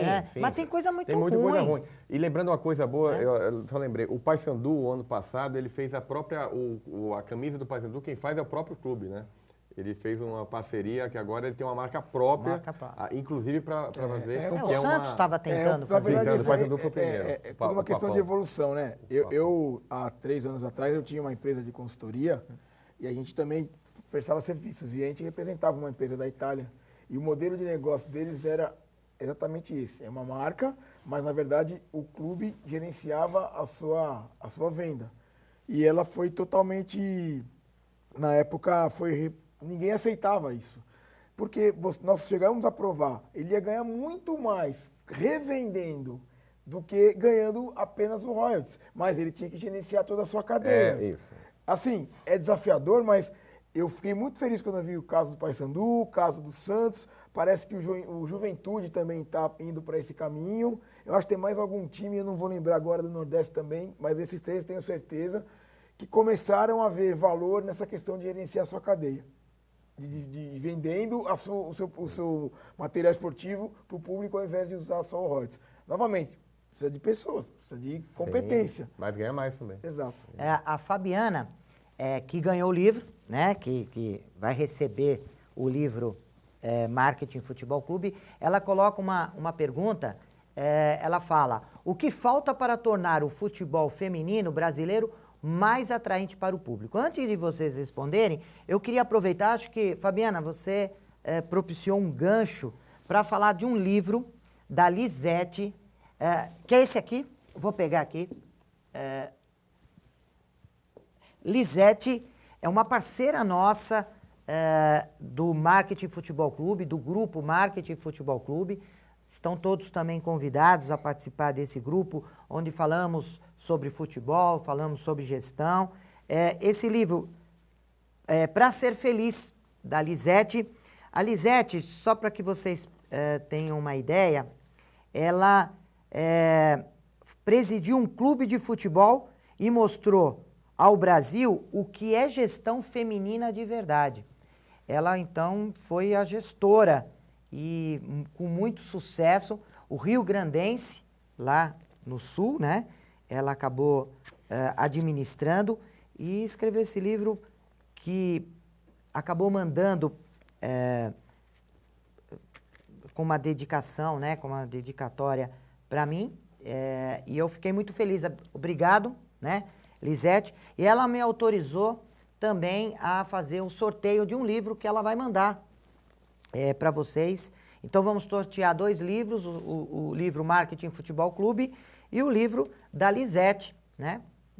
Tá saindo aí, bacana o livro, vale a pena, uma pessoa fantástica que está sempre escrevendo, tem uma coluna no grupo Marketing Futebol Clube, assim como o Marcelo e o José Renato está convidado a ser nosso colunista também, um grupo que tem mais de 1000 participantes, e não é qualquer participante, são pesquisadores, estudantes, gestores, jogadores de futebol, tem muita gente bacana acompanhando o nosso grupo, então daqui a pouquinho nós vamos estar fazendo sorteio. Lisete, um abraço, né? Não sei se você está assistindo, a Lisete está no live, ela tinha um compromisso hoje, não podia assistir, não dá para saber. Bom, Lisete, se você estiver ao vivo, está aqui, falei do seu livro, agradeço, já estou lendo, já li uma boa parte dele e vamos sortear um também, ok? Bacana. Eu posso começar a resposta Claro, deve. da Fabiana? Fabiana, né? Fabiana. Fabiana, aí é um ponto que eu acho desafiador. Até pensando no meu lado da parte do comportamento do consumidor, mercado, eu acho que a resposta não é muito simples, mas eu acho que começa da seguinte forma. Qualquer produto, aí começando no conceito de marketing, qualquer produto bem entendido e pesquisado, ele vai ter sucesso. Para mim tem que partir dessa premissa. Não basta apenas eu pegar aqui, isso aqui é o quê? É um papel colado, eu vou vender isso aqui na rua. Ué, você pode, né, pode até dar certo, mas o risco de dar errado é muito grande.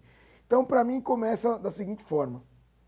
Mercados, nichos, regiões. Onde está esse público que consumiria e as garotas que mais praticam o futebol feminino, que tem a cultura do futebol feminino. Não basta o Grêmio colocar um time feminino e ser rebaixado. Eu acho que esse é o caminho, é um time de futebol masculino, profissional, ter um feminino e querer competir, ou você desenvolver outros centros, outras cidades, outras regiões que tenham mais afinidade, mais público, mais pessoas praticando, para que aí você comece a desenvolver o futebol feminino no Brasil. Para mim, começa daí.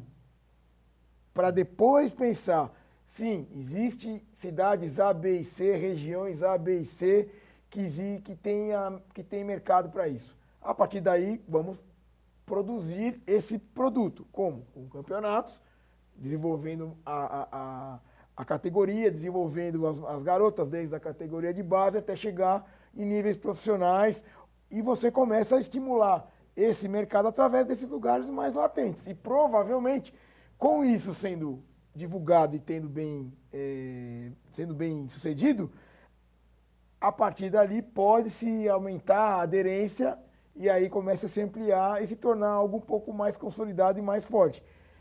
Assim, eu não tenho uma resposta, mas eu acho que o ponto de partida é como qualquer pesquisa de mercado. Aonde está esse público? Esse público é potencial, ele é latente para consumir, e como eu desenvolvo, se caso eu encontrar esse mercado, como eu fazer juntar o meu produto com esse mercado e esse público. Essa é a minha resposta inicial. Renato, queria ouvir a sua opinião a respeito disso, e depois, se não tiver mais pergunta, né? Tá aparecendo pergunta aí? Né? Já estão mandando, eu sou mais Salina EAD? Ainda não? Comecem a mandar. Renato. Então, eu acompanhei muito um time feminino chamado Iranduba. Iranduba é uma cidade do lado de Manaus, depois a ponte, tem uma ponte sobre o Rio Negro, tudo. E o presidente do Iranduba, ele queria formar um time feminino e um masculino. E na cabeça dele, o Amarildo, né, que é o presidente do clube, ele colocou o seguinte, eu vou investir mais aonde? No masculino, onde eu vou ser mais um dentre os 12 times tradicionais que já tem, ou eu vou no feminino, que tem 2 ou 3, mas a minha possibilidade de ser campeão amazonense é muito maior. Né? Visão de mercado. Ele investiu, e o público do futebol masculino era pequeno. Imagina outro feminino, porque a gente acha o feminino um café com leite. Né? A gente minimiza, né? Nas Olimpíadas mesmo a gente vê o futebol feminino jogar com um exagero nos elogios que claramente é como se não tivesse defeitos. A gente pode falar mal do futebol feminino porque mas elas são amadoras. Não, é competição, cara. Eu posso ter o direito de criticar o futebol masculino ou feminino, não é porque ele tem uma dificuldade maior de captação de recursos que eu não vou poder fazer qualquer crítica que seja.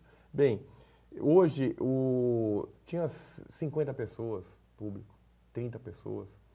O maior público hoje da Arena da Amazônia é 10 mil pessoas num jogo de futebol feminino, não é nem do masculino, certo? Que foi o Iranduba que fez tudo.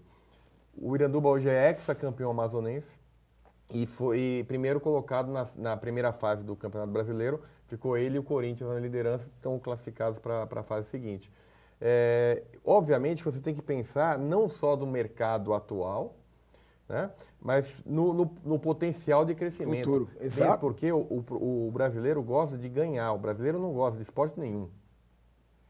O brasileiro não gosta de esporte nenhum, o brasileiro gosta de ganhar. É um mito que a gente tem que... O brasileiro gosta de ganhar. O brasileiro gostava de Fórmula 1, gostava do Senna, do Piquet, tudo. Hoje você arrisca não ter transmissões de jogos de corrida, porque o Brasil é um dos únicos países que transmite todas as corridas, porque não há tanto interesse assim. A Globo já colocou no TV fechada... Já botou em algumas coisas. Quando Mas o que eu estou conseguiu. falando é o seguinte, certamente, Zenoni, certamente deve ter situações que é o contrário. O interesse vai surgindo a partir do sucesso e do bom trabalho bem feito. Sim. Eu estava dando exemplo de Caucaia, mas eu vou voltar ao exemplo de Caucaia. Fui lá, quem me apresentou o clube foi ela estava... vou te mostrar o clube, o nome dela é Amanda. Pequenininha, tudo. Falei, mas Amanda, como é que você sabe tudo? Não, é que eu joguei no time. Hoje ela não joga mais. Eu joguei no time. Ela falou, nós treinávamos na rua. A gente treinava na rua. Hoje em dia, os jogos do Caucaia no estádio deles lá, 10 mil pessoas. Vai todo mundo, lota o estádio. Porque o Caucaia foi campeão cearense, é campeão cearense, está na Série 2, na A2 do Campeonato Brasileiro. E o masculino? O masculino está na terceira divisão do cearense. O torcedor da cidade identifica o Caucaia como tendo muito mais próximo do Olimpo, da primeira divisão, do que o time que está na terceira divisão. E o torcedor vai muito mais no feminino do que no masculino. Por quê? Porque está mais próximo, certo? Então, quando você identifica o futebol feminino ainda é nicho. A CBF está tentando fortalecer que não seja mais um nicho, mas ainda é nicho. Caucaia, Vitória, Santo Antão, lá em Pernambuco, Iranduba. São várias cidades que identificaram isso como oportunidade. Olha, eu vou dar um nome, fortalecer o nome da cidade por conta de um futebol feminino bem praticado com pessoas locais. Então você chega às 3 horas da tarde, todo dia, tem lá 20 jogadoras treinando. Treinando. Em que condições, as situações mais batalhando o negócio dela, como o Iranduba, como tudo, quer dizer, mostrando, e o público começa a frequentar. Certo? Começa a frequentar. É muito mais salutar você investir no futebol feminino hoje do que no masculino. Se eu sou um empresário, eu invisto no feminino. São poucos clubes. A oportunidade está muito maior. E o Brasil é um país monoesporte. Monocultural. Né? Infelizmente, né? Infelizmente. Quando você tinha um basquete bom em Franca, você não via falar da Francana. Né? E você tinha a Francana, era o grande time de basquete. Não tinha o time a Francana Futebol, mas tinha o basquete muito forte. Né? Você tinha vários, certo? Então, ou você identifica futebol de praia, certo? O maior futebol de praia onde é que é? Espírito Santo. O maior futebol de praia. Pô, identifica como nicho. Exato. E alavanca aquilo. Não é que a gente vai largar, ainda mais um futebol hoje, que a gente vê um campeonato brasileiro com 4 estados, 5 estados. A gente tem 27 estados e a gente tem 5 estados sendo representados. Que é muito pouco. Eu é muito concordo pouco. Quer dizer, contigo. você potencializa a exceção. Você potencializa o quê? O cara não gostar, não acompanhar o futebol local. Né? Então, você tem que incentivar atividades que incentivem o local. Então, eu acho que o futebol feminino vai ser cada vez mais sério quando a gente tiver um campeonato estadual forte, certo? O quê? Como é fazer? Fazer o campeonato, ter os vários campeões que tiverem, ter campeonato brasileiro, como está tendo agora, ter a Copa do Brasil, como está tendo agora, porque vai chegar numa hora que as pessoas vão se identificar e vão passar a acompanhar. Botar o futebol feminino como, em alguns jogos, como sendo a preliminar do masculino. Sim. E não necessariamente os mesmos times. Sim, E não necessariamente os mesmos times. Não porque aí você vai necessariamente os mesmos premiar a times. competência. Não Exato, vai ser né? Hoje não, hoje ainda estamos nessa da marca, né?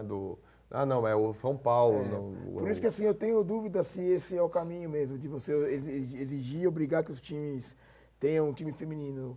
Porque você tá aí também pode limitar essas cidades que têm sucesso.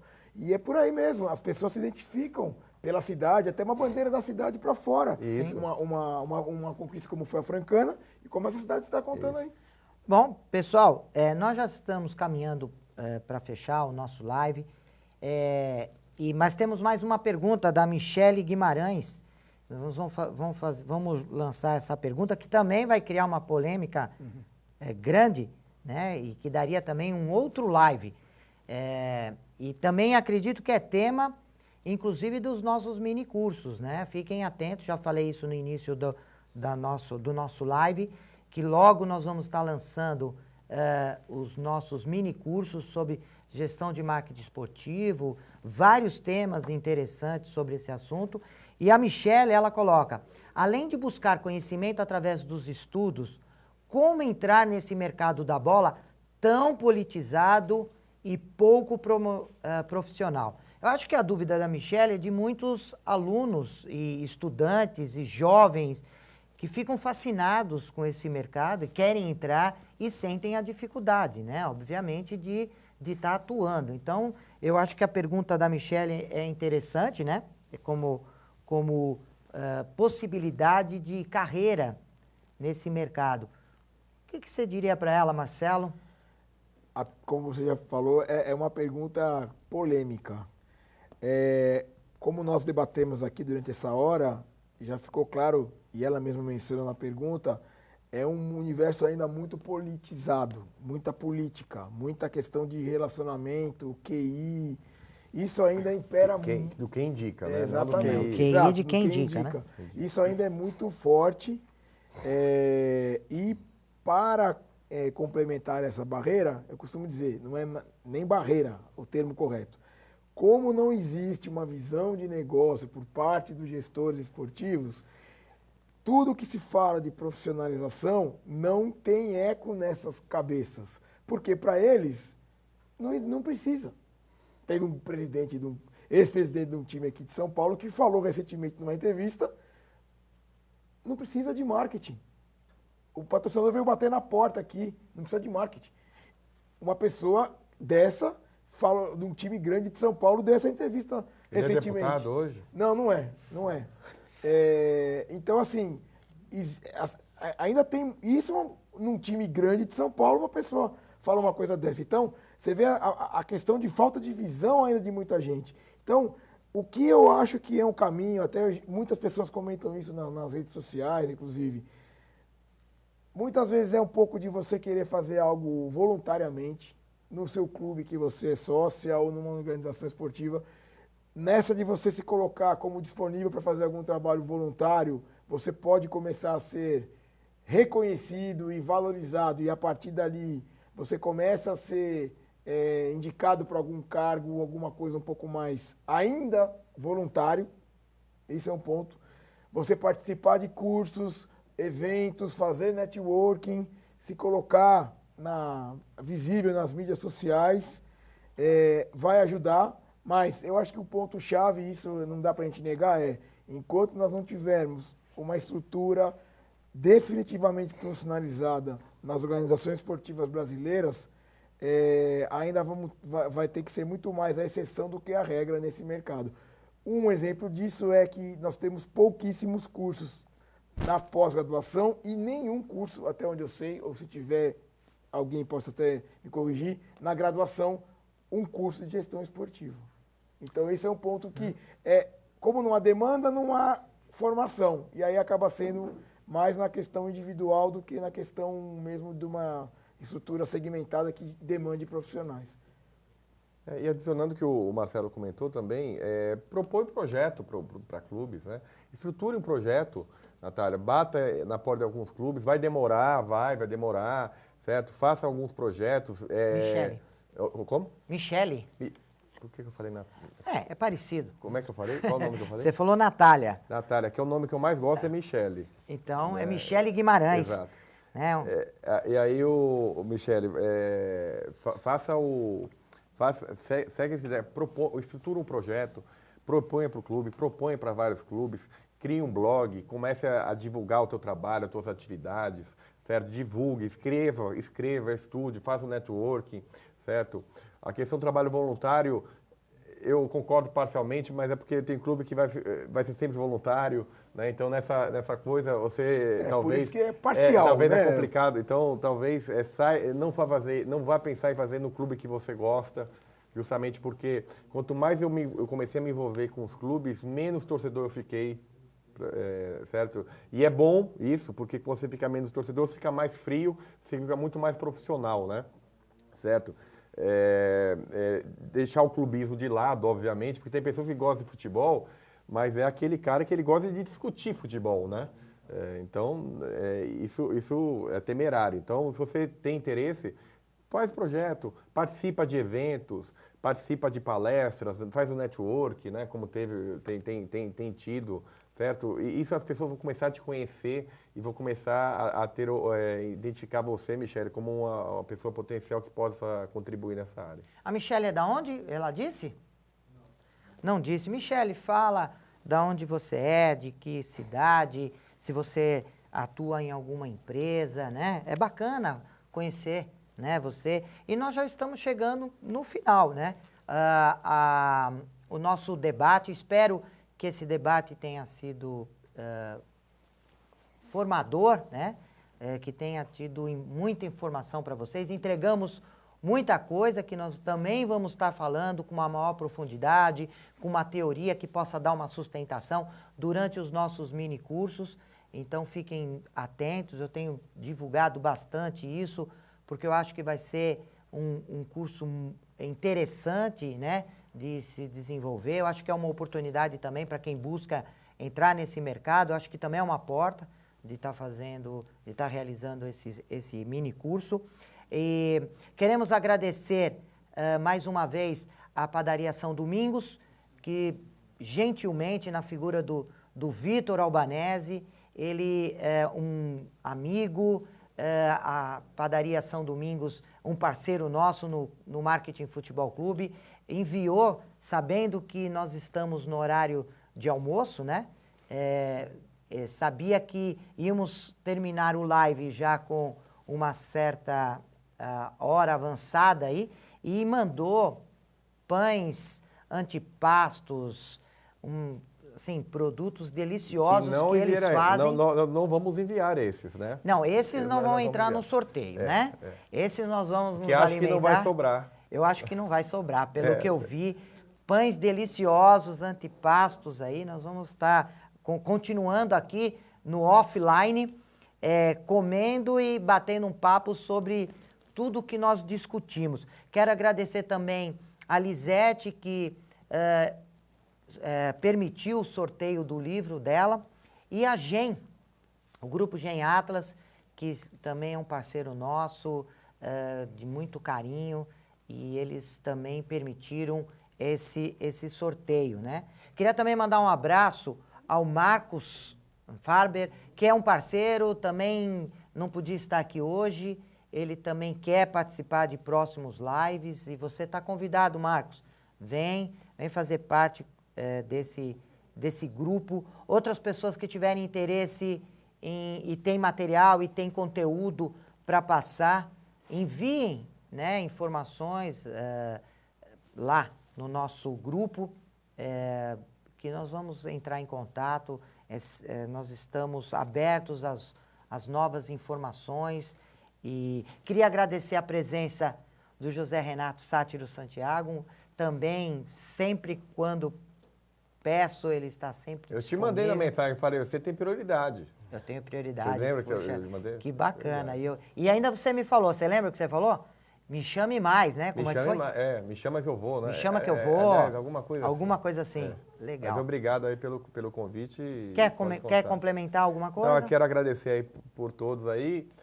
Nas redes sociais eu estou no grupo também. Eu tenho um site memoriafutebol.com.br, onde eu divulgo mais coisas de história do futebol. Entra lá e tem mais coisas sobre o que eu tenho desenvolvido aí. Marcelo, obrigado pela sua presença, né? Foi esclarecedora, né? Acho que foi um debate muito bacana. Quem assistiu, quem está assistindo, vai ser interessante porque eu acho que o conteúdo tratado aqui é muito significativo. Então, Marcelo, obrigado pela sua presença. Quer falar alguma coisa? Primeiro agradecer, acho que falar de gestão esportiva é algo que me motiva muito. A gente se sente com muita vontade de fazer as coisas acontecerem e mudarem. Estamos aqui para isso e esse debate serve também para isso, e divulgar e compartilhar com todos que estão aí. Quanto precisar de mim para fazer qualquer tipo de trabalho, eu estou aqui disponível. Bom, o mini curso eu já te chamei, né? O mini curso eu vou fazer. E quem quiser conhecer um pouquinho também, além da página lá do Marketing Futebol Clube, eu tenho um blog, que é o futebolearte.pacielo.blogspot.com. E quem quiser, aí estou disponível para a gente conversar também nas mídias sociais. Aí. Obrigado. Bacana. Vamos então ao sorteio, né, do livro. Primeiro nós vamos sortear o livro Marketing Futebol Clube, né? Tá aqui. E vamos ver quem que vai ganhar aqui esse.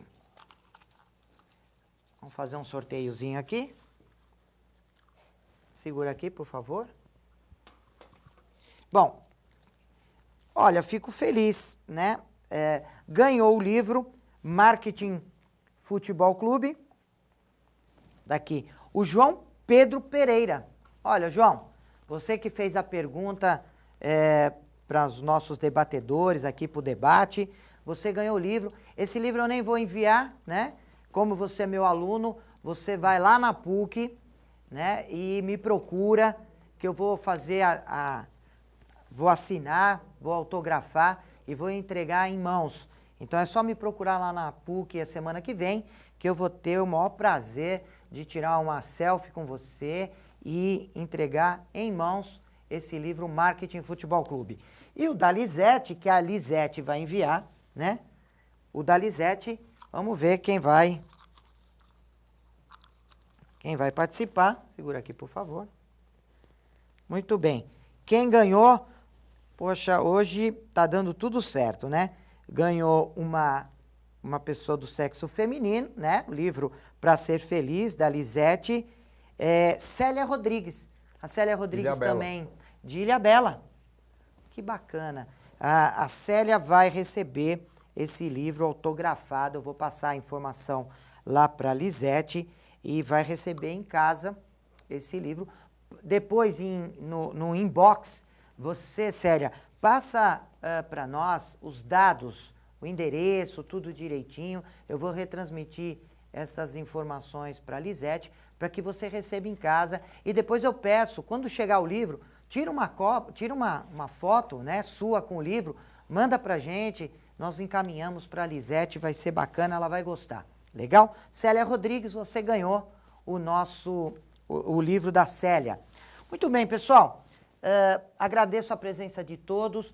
Quem gostou, coloque lá, gostei, curti, coloca a hashtag SalinasEAD, retransmita esse vídeo, ele vai estar para ser visto depois no YouTube, no Facebook, vocês poderão ter acesso. Se vocês acessaram esse vídeo e ele já estava acontecendo, né? E você perdeu parte dele por algum motivo, não tem problema, esse vídeo ele vai estar disponível para que você possa assistir várias vezes, possa retransmitir, compartilhar para outras pessoas que você acha que tem interesse, que seria interessante assistir.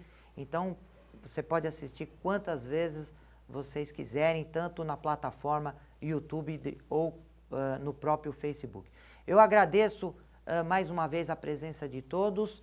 E fiquem atentos nos próximos produtos aí, nos próximos lives, nos próximos eventos da Salinas EAD, porque vocês vão perceber que a Salinas vai estar apresentando sempre novidades, não só na área do futebol, deixando bem claro, a Salinas eles estão atuando agora em outras atividades de psicologia, em digestão, enfim. O leque vai ser muito grande de atividades da Salina e vocês vão poder ter acesso a esse conteúdo, a esses lives, a esses cursos, no próprio portal lá da Salinas, e podem pedir informações para o Rodrigo, né, a respeito disso, mas acompanhem que muita novidade vai estar acontecendo. Um abraço a todos e até a próxima.